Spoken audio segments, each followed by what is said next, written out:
Direktorat Reserse Kriminal Khusus Polda Sumatera Utara menggerebek tempat pelayanan rapid test antigen di Bandara Kuala Namu, Deli Serdang, Selasa 27 April 2021. Penggerebekan diawali dengan penyamaran oleh salah satu petugas kepolisian yang mendaftar sebagai calon penumpang dan mengikuti rapid test antigen.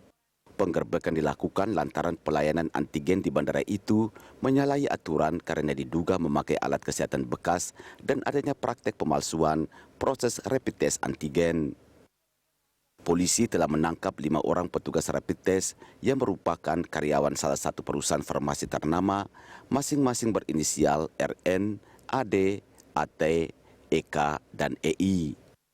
Kabid Humas Polda Sumatera Utara Kombes Pol Hadi Wahyudi menyatakan saat ini tim penyidik sedang mendalami kasus tersebut dengan memeriksa 5 orang yang sudah ditangkap dan meneliti semua barang bukti yang diamankan. Namun polisi belum menetapkan tersangka. Menurut Hadi, polisi telah memasang garis polisi di lokasi penggerbekan dan masih mendalami lebih lanjut soal motif para pelaku. Kurang lebih ada 5 orang yang sudah kita minta keterangan. Itu ada saksi, kemudian petugas medis yang ada di bandara. Beberapa barang bukti alat medis itu sudah kita amankan. Indikasi-indikasi itu nanti sedang didalami oleh penyidik. Nanti secara resmi kita akan sampaikan ke teman-teman media, kita akan rilis secara utuh. Menanggapi hal ini, Direktur Utama PT Kimia Farma Diagnostika Adil Fadila Bulkini menyatakan pihaknya mendukung sepenuhnya proses penyelidikan dan investigasi terhadap oknum petugas dimaksud. Menurutnya tindakan yang dilakukan oknum petugas itu termasuk pelanggaran berat karena sangat merugikan masyarakat dan juga perusahaan.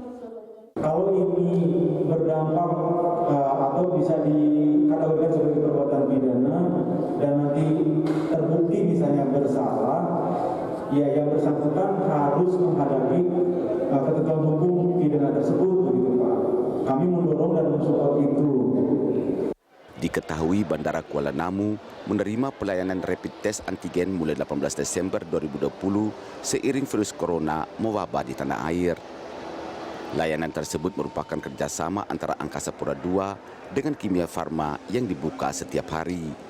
Tim Liputan, Berita 1, Jakarta. Berantas mafia tes antigen, itulah topik Morning Talk kita pagi ini, dan untuk membahasnya kita telah terhubung dengan 2 narasumber, yakni Direktur Pencegahan dan Pengendalian Penyakit Menular atau P2ML Kementerian Kesehatan, Ibu Siti Nadia Tarmizi. Selamat pagi, Bu Nadia. Selamat pagi, Mbak Siti. Dan juga ada Mas Hermawan Saputro, Dewan Pakar Ikatan Ahli Kesehatan Masyarakat atau IAKMI. Mas Hermawan sehat ya? Sehat, Alhamdulillah. Selamat pagi, Mbak Siti. Selamat pagi. Saya ingin mulai dulu ke Bu Nadia. Ini alat tes rapid test antigen yang harusnya digunakan sekali pakai dan dibuangnya pun harus sesuai prosedur begitu. Tapi ini digunakan lagi atau didaur ulang. Saya ingin ke Bu Nadia, bagaimana tanggapan Kemenkes terkait kasus ini? Iya, sebenarnya pertama kita sudah memiliki beberapa aturan ya tentang penggunaan standar daripada rapid test itu sendiri, ada di Keputusan Menteri Kesehatan nomor 446. Bahkan kita sudah juga menyebutkan di sana seperti misalnya kalau alat rapid test tersebut dalam kondisi rusak atau segelnya sudah terbuka, itu saja sudah tidak bisa digunakan lagi. Jadi harus betul-betul yang baru dan betul-betul masih tersegel dengan baik. Kemudian juga sudah diatur walaupun tidak dilakukan di dalam sebuah laboratorium, ini memungkinkan, tetapi tetap memperhatikan upaya-upaya pencegahan pengendalian infeksinya. Jadi bahwa penggunaan alat diagnostik ini adalah untuk masing-masing individu dan memang harus peralatan yang memang baik sehingga memang akan memberikan hasil yang valid juga. Baik, ini kan penggunaan alat rapid test antigen ini kan ada mengambil spesimen dari lubang hidung kemudian dioleskan ke semacam strip test begitu ya. Ini yang digunakan atau didaur ulang yang mana Ibu? Alat yang untuk mengambil spesimennya atau strip testnya? Ya, saya rasa ini yang masih didalami lebih lanjut ya oleh tentunya para penegak hukum. Kalau kita melihat ada kemungkinan bahwa hasil dari rapid test yang sebelumnya sudah digunakan itu yang kemudian digunakan lagi sebagai alat untuk membaca hasil ya. Jadi kalau untuk yang kita sebut sebagai swab-nya itu kalau informasi yang kita terima itu adalah masih menggunakan yang baru, tetapi kemudian strip test atau kaset kita sebut ya, nah itu yang digunakan sebagai daur ulang. Oh, oke. Bagaimana konsumen bisa? Apakah itu bisa langsung dikenalin oleh kita yang awam dengan alat-alat kesehatan? Iya, tentunya ini agak sulit ya untuk kita mengenali, apalagi kemudian pada saat diambil, kemudian pemeriksaan tidak langsung dilakukan di tempat, kemudian misalnya konsumen harus menunggu di ruangan ya, itu yang mungkin sulit untuk diketahui ya. Tapi di beberapa laboratorium yang dilakukan adalah karena memang jarak antara pengambilan spesimen dengan kemudian meneteskan pada kaset tersebut itu harus dilakukan dalam jangka waktu yang pendek ya. Artinya biasanya setelah mengambil spesimen kita bisa melihat pada saat petugas laboratorium itu meneteskan ke kaset tersebut ya dari hasil pengambilan swab tersebut. Sebelum saya ke Mas Hermawan, ini kan penggerebekan ini dilakukan ketika ada laporan dari masyarakat begitu, ada keluhan dari masyarakat. Ini memang Satgas selama ini tidak mengetahui hal itu atau memang tidak pernah ada sidak di tempat-tempat pelaksanaan tes rapid test antigen?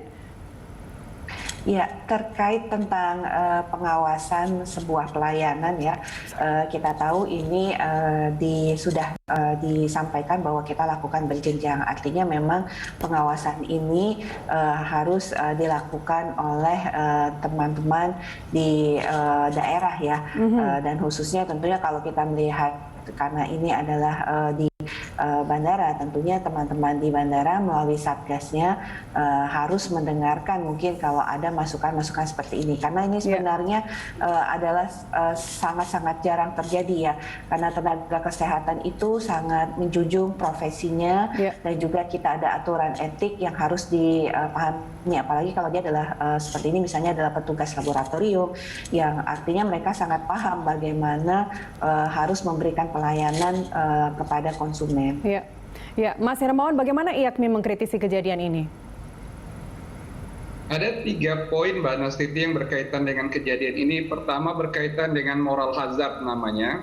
Adanya etika yang hilang dari tenaga kesehatan, tetapi bungkusan ini kan tidak hanya tenaga kesehatan, tetapi memang ada provider layanan, dan di bandara ini kan luar biasa, tempat yang eksklusif yang tidak bisa serta-merta semua orang bisa masuk dan berbisnis di situ, pasti ada kemitraan eksklusif.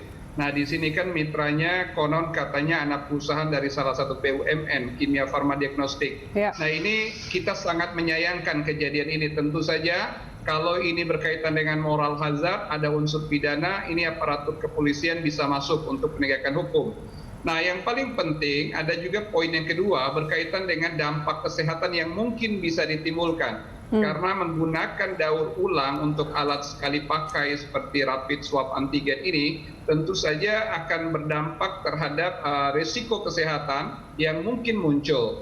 Tetapi bagaimana risikonya itu harus diinvestigasi, di TKP harus ditelusur lebih lanjut. Apakah berkaitan dengan penularan kemungkinan kalau daur ulang yang digunakan pada stick atau alat untuk pengambilan swab bisa melalui nasofaring atau orofaring, melalui tenggorokan atau mulut atau hidung, itu lebih berbahaya lagi karena di situ adalah stick yang langsung kalau dipakai untuk satu orang terus ke orang lain itu sangat berbahaya. Setelah dicuci sekalipun ya. Ini kan pengakuan dari keterangan dari polisi kemarin. Oknum ini mencuci alat yang untuk mengambil spesimen itu dengan menggunakan air. Itu saja, itu sudah sangat meresahkan. Itu kan cukup berbahaya sekali. Dan itu kan stick ya untuk pengambilan swab. Nah, kalau pengakuannya berkaitan dengan itu luar biasa. Dan harus kita telusur lebih lanjut. Nah, itu akan berdampak terhadap risiko kesehatan. Tetapi yang kedua, bisa jadi juga pada sensitivitas alat.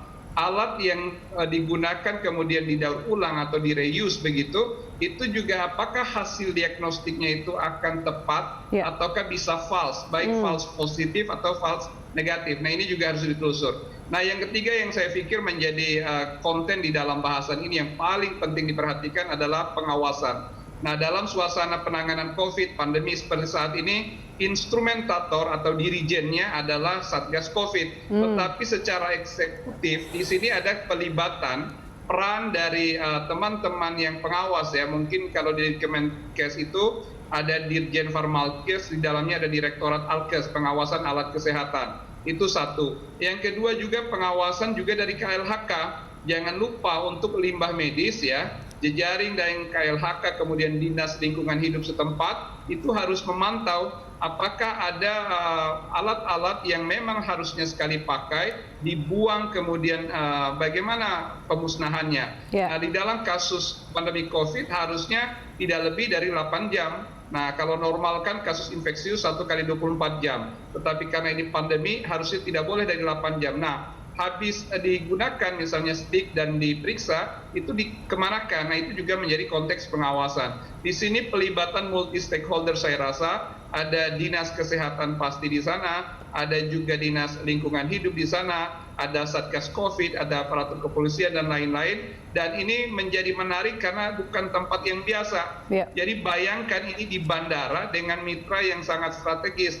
Gimana kalau ini terjadi di berbagai layanan yang memang itu lebih sulit dipantau? Dan ini tantangan serius saya pikir. Iya, saya ingin langsung dijawab kalau tadi 8 jam untuk pengolahan limbah medisnya. Kalau kita bicara Bandara Kuala Namu, ini pelayanan rapid test antigen di bandara itu mulai pukul 4 pagi hingga 19.30. Gampangannya sehari ini harus ada 2 kali cleaning service yang melakukan pengolahan limbah medis atau mengambil limbah medis ini. Bagaimana pengelolaan atau pengawasan dari Kementerian Kesehatan sendiri, Bu Nadia? Yang pertama terkait dengan Direktorat Alat Kesehatannya seperti apa dan pengolahan limbah medisnya? Ya, terkait tentang pengawasan yang dilakukan oleh Direktorat Alat Kesehatan adalah kita lakukan secara berjenjang ya. Dan selama ini pengawasan yang dilakukan itu lebih pada permasalahan pada produk. Jadi misalnya ditemukan tadi disampaikan Pak Hermawan banyak sekali kasus-kasus yang menjadi salah baca ya, atau kemudian yang disebut sebagai false positif atau false negatif. Nah, ini yang kemudian produknya kita lihat.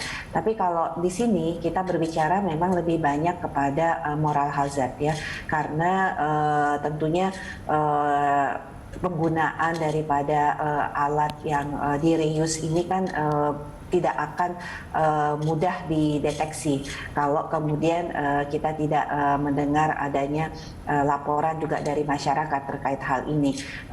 Terkait juga pembuangan limbah akan sangat sulit kita menghitung berapa jumlah yang dikeluarkan pada hari tersebut dan berapa yang kemudian dilaporkan untuk penggunaan limbahnya. Tapi apakah ada pengawasan langsung dari Dinas Kesehatan setempat, Ibu? Ya, kalau terkait hal ini Dinas Kesehatan bisa melakukannya pengawasan tersebut, tetapi tentunya secara sampling ya, karena yang pasti keluhan utama yang kita dengar ini pasti dari masyarakat. Sampling maksudnya bagaimana? Secara random begitu? Secara random untuk kemudian untuk melihat apakah betul proses pemberian pelayanan. Kalau ini kita sebut sebagai pemberi pelayanan, bukan permasalahan di produk, karena produknya sendiri tidak ada permasalahan dan tidak ada laporan, tetapi pemberi pelayanan. Nah, kalau pemberi pelayanan ini kan tentunya yang menerima layanan yang akan kita dengarkan permasalahannya. Jadi kalau memang ada aduan dari masyarakat bahwa ada layanan yang kurang pas, ini yang mungkin untuk bisa kita lihat. Ya, ini terkait dengan false negatif atau false positif tadi ya. Saya ingin diklarifikasi dari Bu Nadia. Ini ada keterangan yang saya baca dari keterangan polisi kemarin, penggerebekan dilakukan setelah polisi mendapat keluhan dari para calon penumpang yang mendapat hasil rapid antigen yang selalu positif dalam kurun waktu sepekan. Dalam kurun waktu sepekan maksudnya bagaimana ini? Ketika dia datang untuk rapid test ternyata positif, seminggu kemudian dia melakukan tes masih positif begitu?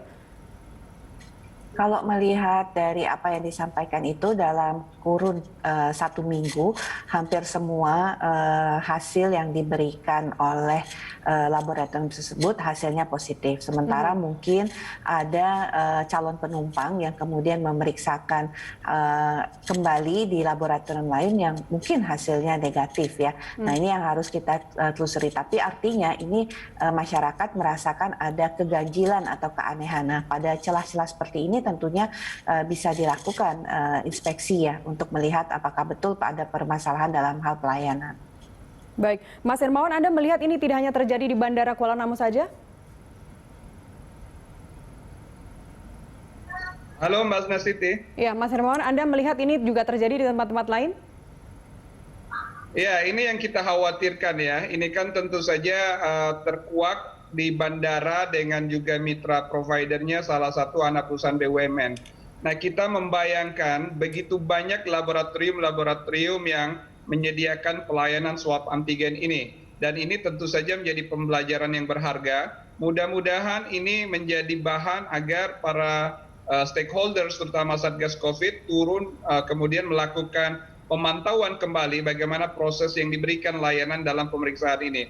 Nah, buat masyarakat memang sangat sulit sekali untuk melihat apakah ada penggunaan berulang ya atau reuse dari alat diagnostik ini. Ya. Karena buat masyarakat ketika ada pengambilan swab atau sampel itu yang ada di hadapannya hanyalah petugas dengan swab ya. Dengan alat untuk pengambilan apakah melalui hidung atau mulut. Nah, alat itu sendiri sebenarnya harusnya ketika diambil itu diberikan ditunjukkan kepada masyarakat atau pasien begitu, ini masih disegel, ini masih utuh, kemudian dibuka. Nah seringkali ini kan juga tidak dalam kondisi yang paripurna ya, tidak semua masyarakat sadar dan juga tidak mungkin masyarakat tahu di belakang itu apakah digunakan kaset baru ataukah tadi yang di reuse atau seperti apa. Nah maka yang bisa melakukannya ini adalah pengawasan berjenjang.